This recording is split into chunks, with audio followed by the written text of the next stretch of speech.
Labas natin lahat, lahat ng papapasukin ay walang mga dalang bag. Wala po silang dalang bag. Cellphone lang po yung dala-dala nila.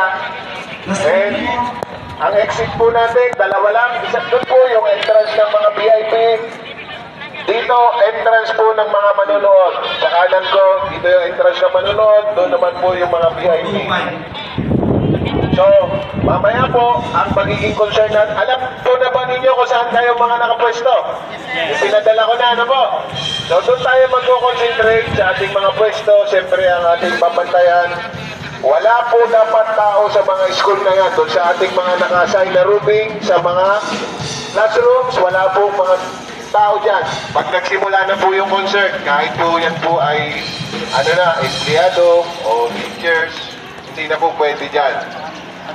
Lahat po yan, may ilang building po yan. Lahat po yan, doon po sa mga malalapit sa inyo na mga building, meron din naman po tayo inassign na magro-rooming. So, yun po yung ating mga area of responsibility. So, mamaya pong alas 5, tsakan na tayo. Kakain na. Kahit daw po, doon po natin kukunin sa taas ng CDRMO. Magpadala na lang po tayo ng representative at yung ating mga uniforme na pagtitilanlan kasi po bilang din po yung ipamimigay na pagkain. Kung ilan yung sinubmit na grupo, yun po yung ibibigay.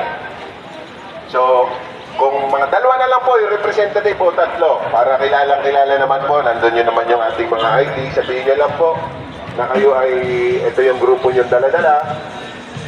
And mga kasama, sabi ko nga, paulit-ulit, bago tayo dapat makapag-ingat sa mga tao na babantayan natin.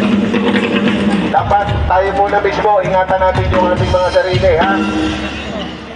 Pagka po tingin natin ay merong magulo at hindi natin